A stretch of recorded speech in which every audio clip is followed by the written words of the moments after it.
इस वीडियो में हम करने जा रहे हैं मैक्रो इकोनॉमिक्स। जैसे सीबीएसई बोर्ड में 2 बुक्स है इकोनॉमिक्स की। जो पहली बुक है मैक्रो इकोनॉमिक्स से रिलेटेड, इसमें हम वो करेंगे इसका जो हमारा बेसिक मीनिंग है मैक्रो इकोनॉमिक्स का, वो करेंगे इसका स्कोप एंड सिग्निफिकेंस। तो चलिए करते हैं। मैक्रो वर्ड का मीनिंग क्या होता है? जो मैक्रो वर्ड है ये एक इंग्लिश वर्ड है, ठीक है। तो ये जो वर्ड है कहां से लिया गया है? एक ग्रीक वर्ड है जो मैक्रोस, ठीक है, जिसका मतलब क्या होता है? लार्ज। दैट मीन्स कि जो हमारी मैक्रो इकोनॉमिक्स है वो पूरी इकोनॉमी से या लार्ज नंबर ऑफ पीपल से बिलोंग करती है। जैसे आप सबने पढ़ा होगा क्लास +1 में माइक्रो इकोनॉमिक्स। माइक्रो इकोनॉमिक्स में क्या होता है कि जो माइक्रो इकोनॉमिक्स है किसी इंडिविजुअल से, किसी इंडिविजुअल फर्म से या फिर किसी इंडिविजुअल इंडस्ट्री से रिलेट करती है। एज इट इज जो हमारी मैक्रो इकोनॉमिक्स होती है वो रिलेट करती है हमारी पूरी इकोनॉमी से। दैट मीन्स कि जितने भी लोग वहां पर है मैक्रो इकोनॉमिक्स में उन सब की बात की जाएगी, ठीक है। तो जैसे आपको मैक्रो का मतलब समझ आ गया होगा, इकोनॉमी का क्या मतलब होता है? इकोनॉमी मतलब जैसे हमारे पूरे वर्ल्ड में बहुत सारी कंट्रीज हैं, like India, America, Canada, Australia, New Zealand. तो हर एक जो कंट्री है उसकी एक अलग इकोनॉमी होती है, ठीक है। जैसे हम बात करेंगे इंडिया की, इंडियन इकोनॉमी में क्या क्या आएगा? जैसे इंडिया में जितने सारे डिस्ट्रिक्ट्स हैं, जितनी स्टेट्स हैं, जितने भी राज्य पड़ते हैं, ये सारे के सारे इंडिया में ही आएंगे, इंडियन इकोनॉमी में आएंगे। दैट मीन्स कि ये जो मैंने नक्शा बनाया हुआ है इसके अंदर अंदर जो भी चीजें आएंगी वो सारा क्या है? वो इंडियन, मतलब जहां जहां तक हमारा जो भारत देश फैला हुआ है वहां उसके जो अंदर जो भी हो रहा है वो क्या होगा?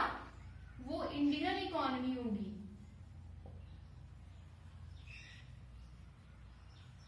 ठीक है। तो इसमें जितनी हमारी टोटल नेशनल इनकम है, टोटल इन्वेस्टमेंट है, टोटल सेविंग्स है, एम्प्लॉयमेंट है, ये सारा का सारा जो हमारा किसमें आ जाता है? मैक्रो इकोनॉमिक्स के अंदर ये आ जाता है।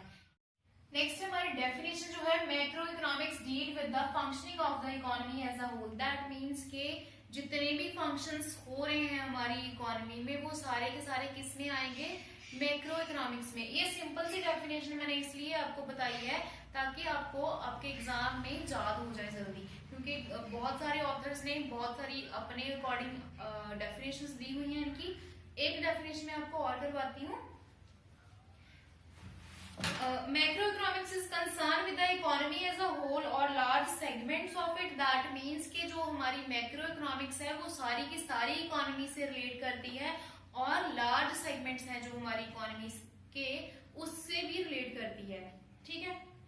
In macroeconomics, attention is focused on such problems as the level of unemployment, rate of inflation, nation's total output, and other matters of economy-wide significance. That means कि हमारा जो macroeconomics का main attention किसके ऊपर होता है?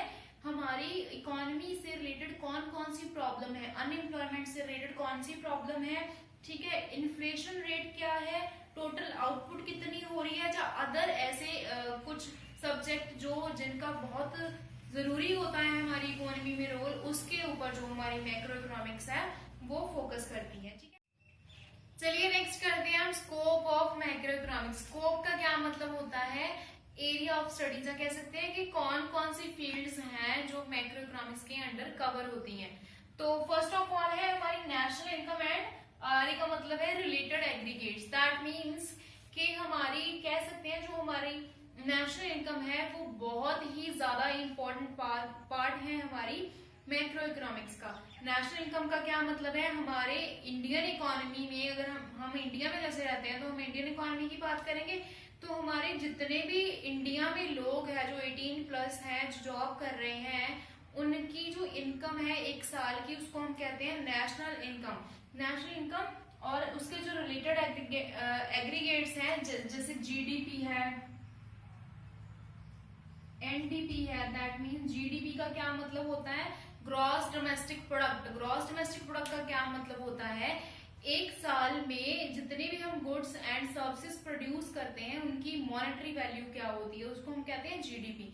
और नेट डोमेस्टिक प्रोडक्ट का क्या मतलब होता है, जो नेट डोमेस्टिक प्रोडक्ट होती है उसमें से जो हमारा जीडीपी है, जीडीपी से अगर हम हमारे डेप्रिसिएशन को लेस कर दें तो हमारे पास क्या निकल के आएगा, नेट डोमेस्टिक प्रोडक्ट। ठीक है, नेक्स्ट है हमारा टोटल एम्प्लॉयमेंट कितनी है हमारी इकोनॉमी में, कितने लोग हैं जो जॉब कर रहे हैं और कितने ऐसे लोग हैं जो हमारे अनएम्प्लॉयड हैं जिनके पास कोई काम नहीं है।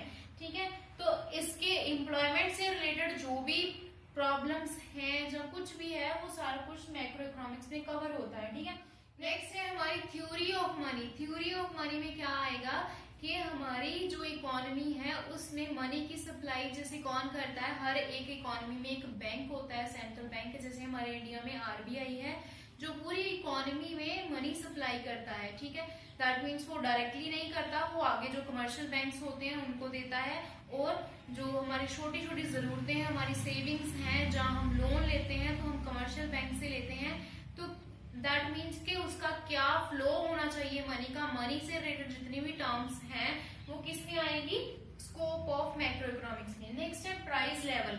गुड्स या सर्विसेज जो प्रोड्यूस हो रही हैं, ठीक है, जब हम उनको परचेज करने जाते हैं तो उन चीजों का प्राइस लेवल क्या होगा, वो भी किसके अंडर आता है, स्कोप ऑफ मैक्रो इकोनॉमिक्स में। प्राइस लेवल में ऐसे होता है कि एक होता है इन्फ्लेशनरी और एक होता है डिफ्लेशनरी, दो तरह के प्राइस होते हैं। इन्फ्लेशनरी का क्या मतलब होता है, जब लगातार जो चीजें हैं, कोई प्रोडक्ट है, उसकी कॉन्टिन्यूसली जो प्राइसेस हैं वो राइज हो रहे हैं।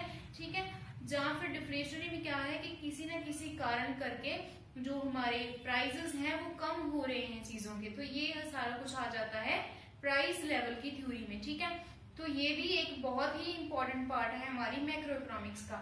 नेक्स्ट है हमारा रोल ऑफ गवर्नमेंट। गवर्नमेंट हमारी इकोनॉमी के लिए क्या डिसीजन ले रही है, क्या रोल प्ले कर रही है, ये किस में आएगा, मैक्रो इकोनॉमिक्स में।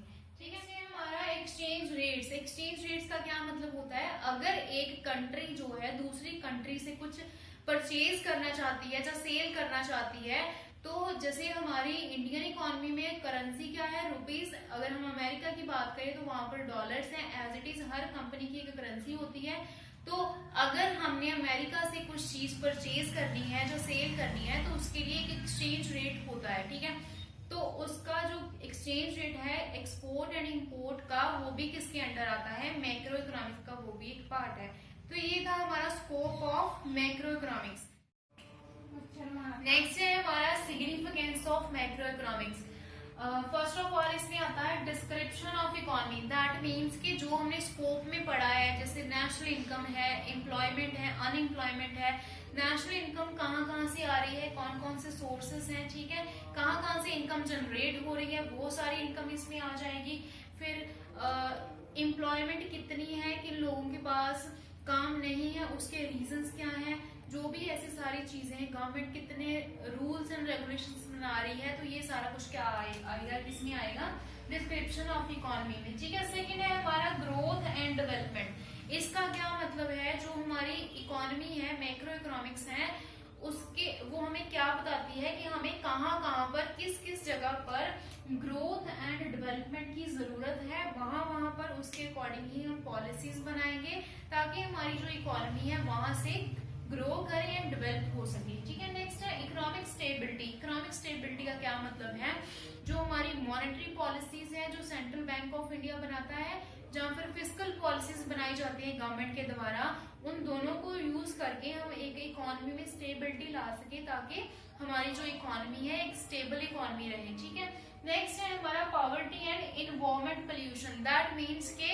मैक्रो इकोनॉमिक्स हमें हेल्प करती है हमारी कि कौन कौन से लोग हैं जो गरीब हैं, जो under the line of poverty आ रहे हैं, और उनके रीजंस क्या हैं, उनको ओवरकम कैसे किया जा सकता है, ये सारी चीजें हमें पता चलती है। और इन्वायरमेंट पोल्यूशन हो रहा है तो उसका रीजन क्या है, ये सारा कुछ किसमें आ जाएगा, मैक्रो इकोनॉमिक्स में आ जाएगा। लास्ट है पॉलिसी फॉर्मेशन। पॉलिसी फॉर्मेशन का क्या मतलब होता है, जो हमारी इकोनॉमी है, हमें ये नहीं है कि हर इकोनॉमी हर जगह से डेवलप हो, जहां जहां पर हमें ग्रोथ की, डेवलपमेंट की जरूरत है, उसके अकॉर्डिंग प्लान्स एंड पॉलिसीज बनाई जाएंगी गवर्नमेंट के द्वारा, ताकि हमारा जो पूरी की पूरी इकोनॉमी है वो ग्रो करे, डेवलप हो जाए। तो ये था हमारा मैक्रो इकोनॉमिक्स का मीनिंग, स्कोप एंड सिग्निफिकेंस।